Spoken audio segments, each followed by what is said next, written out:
मैंने भगवान महावीर से पूछा कि किसी से दोस्ती और प्रेम रखना है तो क्या किया जाए? तो भगवान महावीर ने कहा कि दुश्मन को मत मारो, दुश्मनी को मारने का प्रयास करो। यदि दुश्मनी को मार दिया, दुनिया में कोई दुश्मन रह ही नहीं जाएगा। महावीर ने दोस्त को मारने की बात नहीं कही है, दुश्मनी को खत्म करो। ध्यान रखना, रावण को मारना कोई राम का उद्देश्य नहीं था। रावण की रावणियत को मारना राम का उद्देश्य हुआ करता था। मान्यवाद, बहुत प्रशंसा करो दुश्मन की। दोस्त सबसे बड़ा राजदार होता है हमारी जिंदगी का। ये बच्चे जो बात अपने माँ बाप से शेयर नहीं करते, वो बात दोस्तों से शेयर किया करते हैं। मान्यवर, किसी लड़की की शादी करना हो ना, शोभा ताई शादी का बहुत बना रहे ना, मैं भी थोड़ा सा टिप्स दे दूं। किसी लड़की की शादी करना हो तो लड़की के माता पिता को क्या देखना चाहिए? आप यही देखते ना, कितना कमाता है, कौन से जॉब में है, इसका पैकेज क्या है, आप यही देखते हैं। इसकी जाति कौन सी है, आप यही देखते हैं। इसके माता पिता कौन है, परिवार फैमिली बैकग्राउंड क्या है। धोखे में आ जाओगे ये सब देखोगे तो। मैं पुलक सागर कहता हूं, फैमिली बैकग्राउंड अच्छा हो तो कोई जरूरी नहीं कि औलाद अच्छी हो। फैमिली बैकग्राउंड दशरथ का बहुत अच्छा था, लेकिन कैकेयी का चरित्र बहुत गड़बड़ था। ध्यान रखिए, फैमिली बैकग्राउंड अच्छा होने से बेटा अच्छा होगा जरूरी नहीं है। लेकिन मैं पुलक सागर आपको कहता हूं कि आपको यदि अपनी बेटी की शादी करना है, उसके हाथ पीले करना है, उसका रिश्ता लेकर के जाना है, तो ना घर देखना, ना परिवार देखना, ना आप ये देखना कितना कमाता है।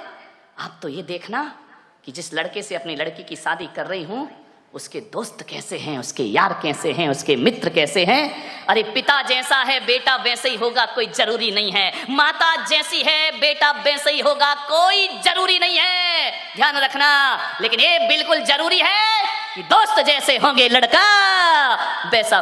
दोस्तों का बैकग्राउंड देखो, आप ये देखो किसके साथ उठता है, किसके साथ बैठता है, कहां जा। माँ बाप से छिप के काम करते हैं लड़के, माता पिता को पता नहीं चलता। और दोस्त सड़कों पे बाहर क्या करते हैं। किसी भी बेटी की शादी करो तो लड़के के दोस्तों के बारे में जानकारी जरूर लेना। यदि लड़का अच्छा होगा तो अच्छे लोगों की संगति में उठता बैठता होगा। वो लड़का यदि खराब होगा तो गलत लोगों की संगति में उठता बैठता। आदमी जैसे माँ बाप होते हैं वैसा नहीं होता, जैसे दोस्त होते हैं आदमी वैसा हुआ करता है। ध्यान रखिए। मान्यवर, एक सीख दी है मैंने आपको, इस पर कोई ध्यान नहीं देता है। आप बताइए ना, एक बेटा सही गलत किसकी वजह से होता है? बाप की वजह से, मां की वजह से नहीं मेरे भाई। एक शराबी बाप भी चाहता है कि मेरा बेटा शराब ना पिए। ध्यान रखना। एक जुआड़ी भी चाहता है कि मेरा बेटा जुआ ना खेले। और एक बेश्या भी चाहती है कि मेरी औलाद इस गंदगी में जीवन ना बिताए। ध्यान रखना। एक चोर ने भी ये सपना नहीं देखा होगा कि मेरा बेटा चोर बने। कोई माँ बाप औलाद को चोर नहीं बनाते हैं, कोई माता पिता औलाद को झूठ बोलना नहीं सिखाते हैं, कोई माता पिता शराब पीना नहीं सिखाते हैं, कोई माता पिता सिगरेट पीना नहीं सिखाते हैं। सिगरेट पीने वाला बाप भी चाहता है कि मेरा बेटा सिगरेट ना पिए। ध्यान रखना मान्यवर, मालूम है सिगरेट पीना कौन सिखाता है? दोस्त सिखाते हैं। सबसे पहले शराब पीना रिश्तेदार या माँ बाप ने नहीं सिखाया। शराबी बाप भी नहीं सिखाता है कि बेटा तू पी ले। ध्यान रखना। लेकिन सबसे पहले शराब पीना कोई सिखाता है तो दोस्त सिखाया करते हैं। सबसे पहले हाथ में सिगरेट आई तो माँ बाप और भाई के द्वारा नहीं, एक दोस्त के द्वारा हमारे हाथ में सिगरेट आती है। एक दोस्त के द्वारा हमारे जीवन में गलत चीजें आती हैं। और जब आदमी का स्टेटस ऐसा बन गया है, सिगरेट नहीं पिए, शराब नहीं पिए, तो कहते अरे कहां पिछड़ा हुआ आदमी, दुनिया चांद पे पहुंच गई, तू अगरबत्ती में लटका है। ध्यान रखिए मान्यवर, ऐसे बहकाने वाले बहुत मिलेंगे जिंदगी में। मान्यवर, मैं तो कहता हूं यदि बिगाड़ने वाले दोस्तों से तो बिना दोस्त की जिंदगी गुजार लो, वो अच्छी हुआ करती है। लेकिन ऐसे दोस्तों की संगति ना करो जो हमारी जिंदगी को बर्बाद करके रख दिया करते हो। मान्य, आप सोचिए जीवन में संगति का बहुत असर पड़ता है। एक पानी की बूंद जो आकाश से गिरती है, और यदि वही पानी की बूंद किसी नीम के पेड़ में चली जाए तो उसका स्वाद कैसा हो जाता है मेरे भाई? बताइए। कड़वा हो जाता है। नीम जानते हो? नहीं जानते हैं तो बोलो ना जानते हैं, नहीं तो मैं समझा तुम कुछ जानते ही नहीं हो। एक नीम के पेड़ में चला जाए तो स्वाद उसका कड़वा हो जाता है। वही पानी की बूंद गन्ने के खेत में चली जाए तो मीठी हो जाया करती है। और वही पानी की बूंद यदि केले के पेड़ में चली जाए तो कपूर बन जाया करती है। वही पानी की बूंद यदि सांप के मुख में चली जाए तो हलाहल जहर बन जाया करती है। और वही पानी की बूंद नाली में चली जाए तो गंदी नाली हो जाती है। वही पानी की बूंद यदि समुंदर में गिर जाए तो खारी हो जाती है। और वही पानी की बूंद यदि सीपी के मुंह में चली जाए तो मोती बन करके निखर जाया करती है। बूंद एक ही है। ये इतने रूप क्यों हुए उस बूंद के? संगति के कारण से। किसकी संगति करी उसने? मोती बना सीप की संगति से और जहर बना सांप की संगति से। ध्यान रखिए, संगति का जीवन में बहुत फर्क पड़ा करता है। एक संत के पास दो तोते थे। एक आदमी उनके यहाँ बैठने गया संत जी के दर्शन करने। दोनों तोते अलग अलग पिंजरे में बंद थे। अब जैसे ही पहुंचे तो एक तोता बोला, आइए, राम राम, स्वागत है आपका, स्वागतम, आइए बैठिए। आदमी को बड़ा अच्छा लगा कि यार तोता कितना मीठा बोल रहा है। जय जिनेन्द्र, राम राम, आइए भाई साहब बैठिए, अतिथि देवो भव, आपका स्वागत है, आपका सम्मान है। इतना सुकून मिला उसको। वो मुड़ा थोड़ा सा दूसरे तोते की तरफ। दूसरा तोते ने इतनी गालियां बकी, इतनी गालियां बकी, मारो, काटो, पीटो, पकड़ो, लूटो। अरे उसने कहा कि संत जी क्या मामला है? एक तोता गालियों पे गालियां बक रहा है और एक तोता आइए स्वागतम बड़ा मीठा शब्द बोल रहा है। संत ने कहा, मैंने इन तोतों से कुछ जिंदगी का पाठ पढ़ा है। बोले क्या पाठ पढ़ा है? बोले जब ये तोते पैदा हुए थे, एक तोता मैंने डाकू के घर भेज दिया था और एक तोता मैंने साधु के घर भेज दिया था। अरे जो साधु का तोता था वो कहता था राम राम तुम्हारा स्वागत है, और जो डाकू के घर पला है वो कहता है मारो, काटो, पकड़ो और लूटो। ये संगति का फल है। तोता तो एक ही है ना। किस घर में पड़ा है? एक बात याद रखना, भीलनी के घर में पड़ा हुआ चंदन तिलक लगाने के काम नहीं आता, चूल्हे में जला करके रोटियां बनाया करती है। ध्यान रखना, भीलनी के घर में रखा हुआ हीरे का टुकड़ा आभूषण नहीं बनता है, वो पैर घिसने के काम आया करता। कहाँ पड़े हो आप? चंदन पड़ा चमार घर, ध्यान रखिए, नित नित कूटे चाम। चंदन कहाँ जाना चाहिए? किसी पंडित पुजारी के पास जाए तो माथे का तिलक बनेगा, और ऐसी जगह चला जाए जहां रोज चमड़ा कूटा जाएगा। ध्यान रखिए, सोचना है आपको। आप कीमती हैं, आप महत्वपूर्ण हैं। दोस्ती को ध्यान में रखिए, किसके साथ आपका उठना बैठना है। एक बात याद रखना, मैं खाने में बैठकर दूध पीना खराब है। ध्यान रखिए, मैं खाने में बैठकर दूध भी पियोगे तो शराबी का दर्जा मिलेगा तुम्हें, इतना स्मरण रखना। और संत के दरबार में पानी भी पियोगे तो पानी नहीं, अमृत और आशीर्वाद का नाम उसे दिया जाता है। अमृत पान हुआ करता है। चीज तो वही है, चीज में क्या फर्क पड़ता है? संगति किसकी कर रहे हो? अच्छे लोगों की संगति करो, ऊंचे लोगों की संगति करो। ऊंचे लोग, ऊंची पसंद। कौन बोला? माणिकचंद। ध्यान रखिए, संगति कैसे करना है? ऊंचे विचार। मैं जब स्कूल में पढ़ता था, पढ़ाई में बहुत वीक था, बहुत कमजोर। हकीकत बताऊं, धक्के लग लग के पास होता था। पढ़ाई में मन ही नहीं लगता था, दुनिया भर की शैतानी में मन लगता था, पढ़ने लिखने में कोई दिमाग नहीं, बस इसी में खुश थे। कभी देखने ही नहीं कितने परसेंट, और हमारे समय तो परसेंटेज का लफड़ा ही नहीं था। इस क्लास से उस क्लास में चले गए, पास हो गए। ना माँ बाप को कुछ पड़ी है ना हमें कुछ पड़ी है। जाकर के देखा, बोले क्या रिजल्ट? पास। नाचते गाते आ गए, जानते ही नहीं थे 90% क्या होते हैं। आजकल के बच्चे को तो 98% आ जाए तो डिप्रेशन में चला जाता है। 2% कम क्यों हुए? हम लोग तो कोई लफड़ा ही नहीं था, आ गए, पास हो गए, निकल गए, बैठ गए अगली क्लास में। कोई परसेंटेज की बात नहीं थी। कई बार तो 5 नंबर का ग्रेस भी लग के अगली क्लास में बिठा दिया जाता था। मान्यवर सोचिए, बड़ी पढ़ाई बड़ी मजेदार थी।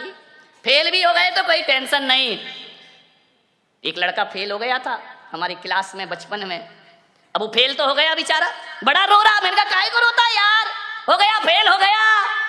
स्कूल अगर आए तो पढ़ना ही पड़ेगा, पढ़ाई गर जहर है तो पीना ही पड़ेगा। उस समय मैंने कविता लिखी थी, गिर गिर के पढ़ाई में संभलते ही रहेंगे।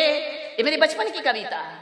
गिर गिर के पढ़ाई में संभलते ही रहेंगे, गर फेल भी हो जाए तो पढ़ते ही रहेंगे, जिसने किया फेल वही पास करेगा, पढ़ाई अगर जहर तो पीना ही पड़ेगा। हाँ, कितने खुश हो गए, देखो ऐसी बातें इतनी जल्दी आ जाती हैं। अरे जो फेल कर रहा वही पास करेगा, टेंशन काहे को ले रहा है, अभी नहीं करेगा अगले साल करेगा। आज की पढ़ाई बिल्कुल अलग हो गई है।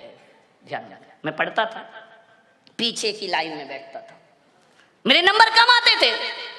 मेरे एक शिक्षक थे, आज मुझे स्मरण में आ रहे हैं, डी भारत, क्रिश्चियन थे। वो मुझे बहुत प्यार करते थे बचपन में, वृद्ध थे, रिटायर्ड होने के बाद भी वो स्कूल पढ़ाते थे कि मैं सरकार की पेंशन जो मिलती है ना, ये फ्री में नहीं खाऊंगा, जब तक हाथ पैर चल रहे हैं स्कूल रोज आऊंगा। ऐसे वह शिक्षक थे। उन्होंने एक दिन मुझे बुलाया कि इधर आओ, तुम देखने में तो बड़े अच्छे हो, उस समय तो मैं अच्छा ही था, क्यों अभी गड़बड़ लग रहा हूं क्या, ध्यान रखिए। उन्होंने कहा इधर आओ, तुम पढ़ते लिखते क्यों नहीं हो? मैंने कहा पढ़ता तो दिमाग में कुछ नहीं चढ़ता है। बोले नहीं चढ़ेगा। मालूम है, मेरी संगति खराब थी, गलत लोगों के साथ पीछे की सीट में बैठता था, मस्ती करना, टीचर पढ़ा रहा है एक दूसरे की छेड़छाड़ करना, टीचरों के नाम रखना उल्टे सीधे। स्कूलों में तो यही होता है, क्या करोगे। उनको चिढ़ाना, उनकी नकल करना, वो चले गए तो ब्लैक बोर्ड में उनका चित्र बनाना, चित्र बना रहे सर का बन गया बंदर का, बड़ी आफत होती थी। उन्होंने कहा इधर आओ, देखने में बड़े अच्छे हो लेकिन काम तुम्हारे बहुत गड़बड़ है, पढ़ाई में आगे बढ़ो। मैंने कहा मैं नहीं लगता मन। स्कूल क्यों आते हो? माँ बाप भेजते हैं, आना तो मैं बिल्कुल नहीं चाहता हूँ, लेकिन अब भेजते हैं तो भेजते, मैं करूँ क्या। उन्होंने कहा इधर आओ, तुम्हारा पढ़ने में मन लगेगा। मैं 8th क्लास तक बहुत घटिया नंबर से पास होता था, बड़ी मुश्किल से। उन्होंने मुझे कहा आज से मेरा आदेश है, तुम पीछे की सीट में नहीं आगे की सीट में आकर के बैठोगे। पीछे की सीट पे वही बैठता है जो पढ़ाई से जी चुराता है, जो क्लास में मस्ती करना जानता है। ये आगे की सीट में जितने लड़के बैठे सब इंटेलिजेंट बच्चे हैं। और बेटा मैं कहता हूँ आज से होशियार बच्चों के साथ रहो, तुम्हारा सोच बदलेगा, तुम्हारा चिंतन बदलेगा। मान्यवर मुझे नहीं मालूम था उस समय, तो मुझे मजाक लगा कि क्या बकवास कर रहे हैं। 1 साल 2 साल जब मैं आगे की सीट में मैंने बैठना प्रारंभ किया, मेरे दोस्त थे अच्छे, उनके नाम मुकेश, प्रशांत, ये सब मेरे छोटे छोटे दोस्त थे, साथ पढ़ता था। वो क्लास में अव्वल दर्जे में पास होते थे। मान्यवर जो 3rd डिवीजन में मैं पास होता था, पासिंग मार्क, उन लड़कों की संगति करी, मेरे 60% नंबर आना प्रारंभ हो गए। क्योंकि वो लड़के मौज मस्ती नहीं करते थे, वो करते थे समय पर, लेकिन पढ़ाई के समय पढ़ाई। उनके साथ रह रहकर मैंने पढ़ना सीखा। मैं कहता हूँ कि 2-3 साल की उस साधना में मेरे क्लास में अच्छे नंबर आने लगे। मान्यवर जिन लोगों के साथ जैसी संगति वैसी मति, ध्यान रखना, जैसी संगति करोगे वैसी मति हो जाएगी। आज मैं जो कुछ भी हूँ, आज मैं बोल पा रहा हूँ, मैं महाराज भी बन गया तो मुझ में इतना दिमाग बुद्धि नहीं थी, आज ईमानदारी से स्वीकार कर रहा हूँ। लेकिन बोलने की कला यदि मैंने किसी से सीखी है, चिंतन सीखा है, तो तरुण सागर महाराज के साथ रह करके मैंने सब कुछ सीखा है। आचार्य गुरुवर पुष्पदन सागर जी महाराज के बाद यदि मेरे जीवन में किसी का सबसे बड़ा उपकार है तो तरुण सागर महाराज का उपकार है। 3 साल उन्होंने मुझे पढ़ाया लिखाया, योग्य बनाया, उन्होंने मुझे चिंतन सौंपा। मान्यवर कोई कैसा भी कुछ भी कहता रहे, जो जैन समाज में तरुण सागर ने चिंतन परोसा है, कोई मुनि इतना बड़ा चिंतन इस देश में नहीं परोस सका, जिन्होंने देश के जैन धर्म को जन धर्म बनाने का। आज मैं दुखी हूं क्योंकि उनसे मेरा केवल इतना ही रिश्ता नहीं है कि वो मेरे अग्रज हैं, मेरे बड़े मुनि हैं, मैं उनके संग में दीक्षित हूं आचार्य महाराज से। आज ऐसी आवाज जिसने जैन धर्म को पहचान दी, आज दिल्ली में वो आवाज लड़खड़ा रही है मेरे भाई। आज वो बीमार हैं, आज वो अस्वस्थ हैं। हकीकत में कहूं तो मेरा मन स्थिर नहीं है कि जिसने मुझे सब कुछ दिया, आज इतनी सी उम्र में वो साधु लाचार है। मैं यही कहूंगा पूना वालों से कि अपने घरों में ईश्वर से प्रार्थना करें कि तरुण सागर की आवाज दबना नहीं चाहिए, वह हमेशा आगे बढ़ती रहे। और मैं तो आज ये कहता हूं कि भगवान हम जैसे साधुओं का क्या है, मेरी भी उम्र यदि उन्हें दे दी जाए तो पुलक सागर वो करने को भी तैयार है। उनका जीवन वो समाज की धरोहर है, विरासत है। उन्होंने देश को एक सही दिशा दी है। उन्होंने मेरे से कभी छोटे मुनि जैसा व्यवहार नहीं रखा। उनके साथ बहुत से साधु रहे, हमारे संघ में जो भी दीक्षित हुए, ट्रेंड होने उनके ही पास जाते हैं। सबसे ज्येष्ठ साधु हैं, जो भी गए सबने सीखा। लेकिन तरुण सागर महाराज आज भी बोलते हैं कि पुलक सागर, जो तुमने ग्रहण किया वो कोई भी साधु मुझसे ग्रहण नहीं कर पाया है। उन्होंने हमेशा मुझे अपना छोटा भाई ही नहीं, छोटा मुनि ही नहीं, उन्होंने हमेशा मुझे अपना मित्र समझा है। आज भी हमारे उनके रिश्ते आज दूर दूर होने के बाद भी सबसे घनिष्ठ मित्रता यदि किसी से है तो तरुण और पुलक सागर की जोड़ी। नॉर्थ में जाकर के आप देखेंगे, यदि मैं उत्तर प्रदेश में चला जाऊं ना, दिल्ली में चला जाऊं, तो आज भी दिल्ली वाले मुझे छोटा महाराज कहकर बुलाते हैं। बड़े महाराज तरुण सागर, छोटे महाराज पुलक सागर। आज भी मैं उनकी नजरों में बड़ा नहीं बना। ऐसी जोड़ी 3 साल हम लोग साथ रहे, एक भी दिन विवाद नहीं, झगड़ा नहीं, लड़ाई नहीं, कभी जोर से नहीं बोले। नहीं तो तरुण सागर को समझना बहुत बड़ी बात है। लेकिन आज तक मैं इस भरी सभा में कह रहा हूं कि कभी हम दोनों के बीच में तू मैं नहीं हुई। कभी उन्होंने मुझे जोर से नहीं बोला, डांटा नहीं, और उन्होंने डांटा नहीं और मैंने भी कभी डांटने का अवसर उनको प्रदान नहीं किया। आज वो पीड़ित हैं, विनोद गया है संदेश लेकर, बहुत अस्वस्थ है वो। मैं आपसे निवेदन करता हूं, मत दो कुछ, एक संत को हृदय से दुआ दे दो। कभी कभी दवा जो काम नहीं करती वो दुआ काम करती है, ध्यान रखना। वो निरोग हो, वो स्वस्थ हो। मान्यवर, विषय मेरा बदल गया, लेकिन भीतर से दुख है मुझे। साल भर हो गए, 2 साल हो गए उन्हें परेशानियों को झेलते झेलते। यहां से भी गए थे तो बीमार ही थे। खैर, मैं इतना ही कहूंगा कि जिंदगी में दोस्ती हमेशा याद रहती है। रिश्तेदारियों में बहुत औपचारिकताएं होती हैं मेरे भाई। रिश्तेदारी में ऊंच नीच की बातें होती हैं। रिश्तेदारी वो होती है, कोई मुझसे पूछे कि रिश्तेदारी महान होती है या दोस्ती, तो मैं पुलक सागर कहूंगा रिश्तेदारी छोड़ सकता हूं, लेकिन दोस्ती सबसे बड़ी चीज हुआ करती है। दोस्ती में कुछ ऊंच नीच नहीं होता है। दोस्ती में, रिश्तेदारी में तो रिश्तेदारों से संभल संभल के बोलना पड़ता है। हमको पूछा नहीं, हमारा सम्मान नहीं किया, हमारा, ये रिश्तेदारियों के लफड़े हैं। हम उनके घर गए, हमें पानी को नहीं पूछा। दोस्त ऐसा कभी नहीं कहता है मेरे भाई। दोस्त के मन में ये बातें कभी नहीं आती हैं। रिश्तेदार में बहुत सी रिश्तेदारी निभाना पड़ती है, दोस्ती निभाना नहीं पड़ती। दोस्ती तो जीना पड़ती है, आनंद के साथ दोस्ती जी जाती है मेरे भाई। रिश्तेदार शिकायत से भरे होते हैं। कभी कंवर साहब आ जाएं, दामान जी आ जाएं, यदि आपके घर में खाएंगे पिएंगे, तिलक भी करवाएंगे, टिफिन भी ले जाएंगे, और घर जाके कहेंगे मजा नहीं आया, धत तेरे की मर गया वो करते करते ससुर साहब, तुमने क्या दिया, मजा नहीं आया। विचार करिए, ये रिश्तेदारियां होती हैं। और दोस्ती तो वो होती है, यदि दोस्ती का आनंद लेना है तो नारायण कृष्ण सुदामा के चिवड़े का आनंद लिया करते हैं, जो 56 भोगों में आनंद नहीं आया करता है। दोस्ती बड़ी आनंद प्रदायक होती है।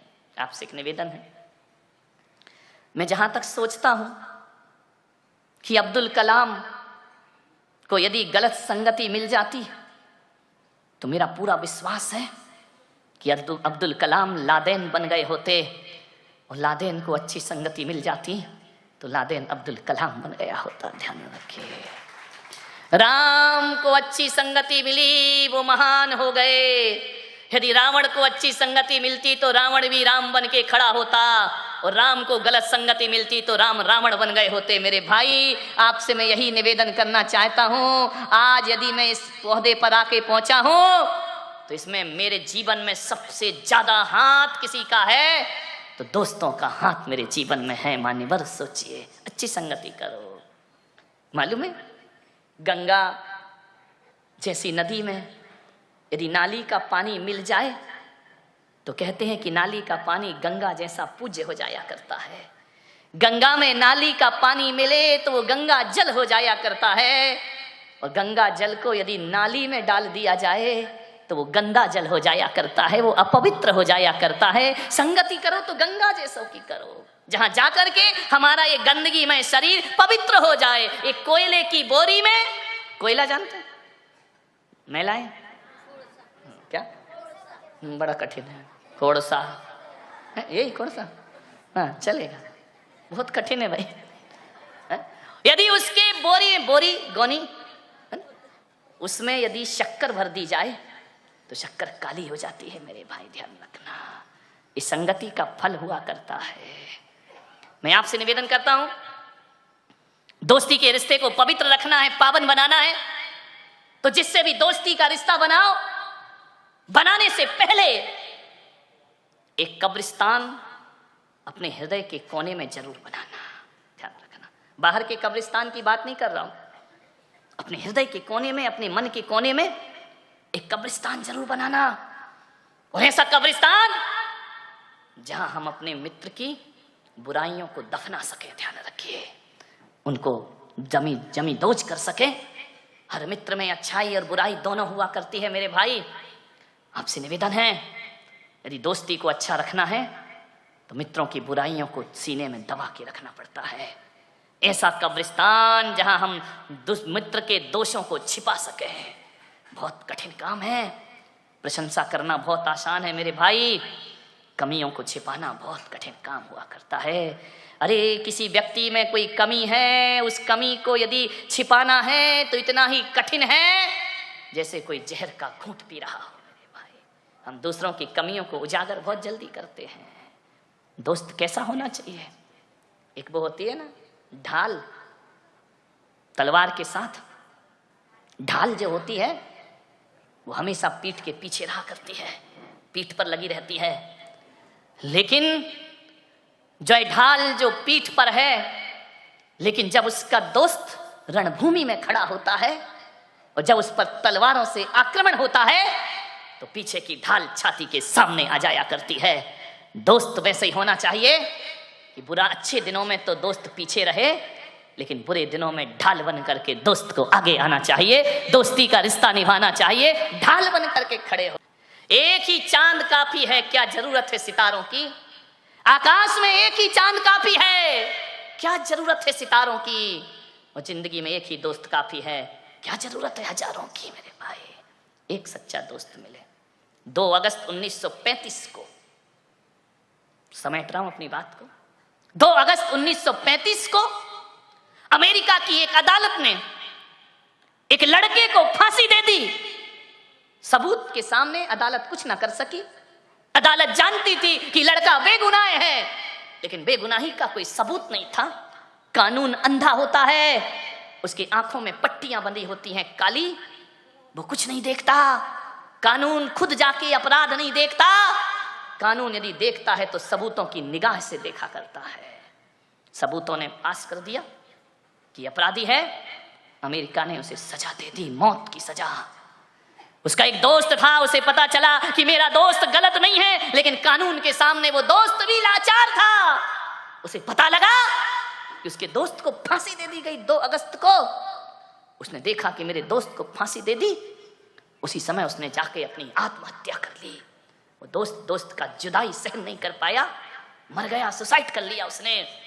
जैसे ही अमेरिका की सरकार को पता लगा कि एक दोस्त की फांसी पर दूसरे दोस्त ने अपनी हत्या कर ली, अखबारों में उछल गई, सुर्खियों में। अमेरिका ने कहा कानून के हाथ से हम लाचार थे, निश्चित वो निरपराधी होगा जिसे फांसी लगा दी गई। और उस दिन अमेरिका ने घोषणा कर दी कि 2 अगस्त को, आने वाले हर 2 अगस्त को सारी दुनिया में फ्रेंडशिप डे मनाया जाएगा। ध्यान रखिए, आज क्या हालत है उसकी। अपने इतिहास पढ़ा है, देखा है कि फ्रेंडशिप डे किस लिए आया, और आज हमने उसका क्या रूप बना दिया। अरे ये फ्रेंडशिप डे का मतलब था दोस्ती का दिवस।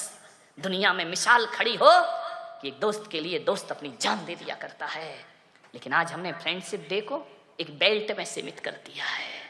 ना रिश्ते बचे, ना जज्बात बचे, ना भावना। इतना पवित्र त्योहार ये लड़के लड़कियों की फ्रेंडशिप वाला बन गया मेरे भाई। ये वासना का त्योहार बन गया, ये आकांक्षाओं का त्योहार बन गया। अरे ये तो बलिदान का दिवस था, दोस्त के लिए दोस्त को कुर्बान होने का दिवस था मेरे भाई। ऐसी सड़ी गली संस्कृतियां मत लाओ अपने देश में। इन रिश्तों को, इन त्योहारों को समझने का प्रयास करें मेरे भाई। आने वाला 2 अगस्त मनाया जाए तो ऐसा ना मनाओ जैसे बनाते हो कि मोबाइल पे फॉरवर्ड कर दिया मैसेज, एक बेल्ट उसने बांध दिया, एक बेल्ट उसने बांध दिया, friendship day, happy friendship day. नहीं मेरे भाई, दिन शुभ नहीं होते, दिन हैप्पी नहीं होते, दोस्ती रिश्ते और जज्बात हैप्पी हुआ करते हैं। उन्हें अच्छा बनाने का प्रयास करो। समय हो गया, 5 मिनट ज़्यादा ले लिए, क्षमा चाहता हूँ, लेकिन इतना ही कहूँगा कि जिंदगी का नाम दोस्ती, दोस्ती का नाम जिंदगी। आप सब सीखिए। कल का समय भगवान पारसनाथ का निर्वाण महोत्सव, आपने कल वचन दिया था 7 बजे सब माणिक बाग में पहुंचेंगे। आज इतने खूबसूरत विचार आपको मिल रहे हैं, मुझे नहीं मालूम आपको पसंद आ रहे या नहीं आ रहे, लेकिन आपकी तालियां मुझे एहसास कराती हैं कि मेरी कोई ना कोई बात आपके दिल को जरूर छू रही है। मैं पहुंचने का प्रयास कर रहा हूं, लेकिन आज ये इतना खूबसूरत पंडाल बना है, ये मंच बना है, मान्यवर, ये हमारी टीम है जिसने मेहनत की है, लगन की है, रात रात जगते हैं, तब जाके पंडाल सजा करता है तुम्हारे बैठने के लिए। आपसे मेरा निवेदन है, हाथ उठाओ जरा, कौन कौन मेरा आशीर्वाद चाहता है ईमानदारी से? सभी लोग चाहते हैं। ये बताओ, केवल 20 दिन चाहते या हमेशा चाहते हैं? हमेशा चाहते तो मैं तो हमेशा यहाँ रहूंगा नहीं, यहीं रहूंगा क्या? और तुम इतने बेईमान हो कि तुम इतने नहीं आओगे, है ना? जितना तुम चाह रहे हो उतने तो आओगे भी नहीं मेरे पास। मैं हमेशा तुम्हारे घरों में रह सकता हूँ, मैं पूना से विदा हो सकता हूँ, लेकिन तुम्हारे घरों से विदा नहीं हो सकता हूँ। बस उसके लिए एक ही निवेदन कर रहा हूँ कि मुझे हमेशा अपने घर में रखना है, तो चातुर्मास का एक कलश आपके घर में जरूर पहुँचना चाहिए। और जब जब उस कलश पे दृष्टि जाएगी, उसे एक लोटा मत समझना, ये समझना कि जिस गुरु ने हमें विचार दिए हैं, अरे महावीर दुनिया से गए, हमने उन्हें मूर्ति में वापस बुला लिया, पुलक सागर पूना से चला जाएगा, तुम मुझे कलश में अपने पास रख सकते हो, ध्यान रखिए। इन सब चीजों से तो व्यवस्था बनती है। मान्यवर मिलिंद जी फणे, शोभाताई, जितेंद्र शाह, अभय, अजित पाटिल, संजय, सुदीन, जो मेहनत कर रहे हैं, किसके लिए कर रहे हैं? चलो आज वो आक्रोशित हो जाते हैं, कोई बात नहीं, कोई काम करता है आदमी तो दिमाग में 1000 विचार आते हैं, लेकिन आज ये लोग रातें बर्बाद कर रहे हैं, पूरा घर परिवार यहाँ लगा हुआ है। किस लिए लगा है? कि हमारे गुरु का नाम ऊंचा हो, हमारे जिन शासन का नाम ऊंचा हो। मान्यवर मिलिंद जी चिंता मत करो, मेरा हाथ सदा तुम्हारे सिर पर है और रहेगा, पूरी टीम के सिर पर। बस यही है, उस आदमी के हाथ मजबूत करो। तालियों से मजबूत नहीं होंगे मेरे भाई, ये खाना खा खा के मजबूत नहीं होंगे। सहयोग करिए। वो व्यक्ति खड़ा है, किसके लिए पैसा मांगता है? लोग बोले कि जब भी सूचना हो पैसा मांगते, किसके लिए मांग रहे हैं? वो अपना घर भरना है उन्हें, अपने व्यापार बढ़ाना है उन्हें? नहीं, धर्म के लिए मांग रहे हैं। मान्यवर आज की मेरी बात से कोई जरूरी नहीं, अपनी हैसियत के अनुसार 1 लाख वाला भी कलश है, 21,000 वाला भी कलश है। 4 महीने संत को लाए हो, इतना तो दो यार, तुम्हारा संत लेता क्या है? 2 अंजलि भोजन के अलावा क्या लेता है तुमसे? अभी कथाकार बुला लोगे ना तो एक एक कथा के 20-20 लाख ले जाते हैं। मैं तो बिना खाए तुमको प्रवचन दे रहा हूँ मेरे भाई, इतना समर्पण तो रखो। 1-1 कलश जरूर बुक होना चाहिए। उस व्यक्ति को साहस दो, ताकत दो, वो काम कर रहा है। मैं अपनी ऊर्जा दे सकता हूँ, लेकिन मेरी मर्यादा है। मेरे पास धर्म है, तुम्हारे पास धन है। धन होता तो मैं तुमसे कहता ही नहीं, मैं खुद ही कहता कि जाओ मिलिंद, करो काम, कोई चिंता की बात नहीं।